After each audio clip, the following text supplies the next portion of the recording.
Hey guys, what's happening? How to change language on eBay. So first of all, if you logged in using your credentials and everything on eBay and you are using your browser like Safari, whatever. So amazing thing about browsers, you're gonna be able to change the language manually or automatically, excuse me. So you're gonna see the projector right here. I'm using Safari. You're gonna see the projector kind of thing next to the ebay.com on the left.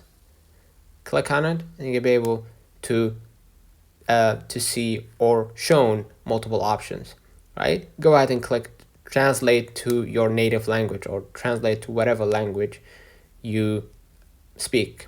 So in my case, I'm using Arabic, right? And as you can see, eventually the website will be translated automatically, right? Including everything. So let's find out the comment if this video helped you.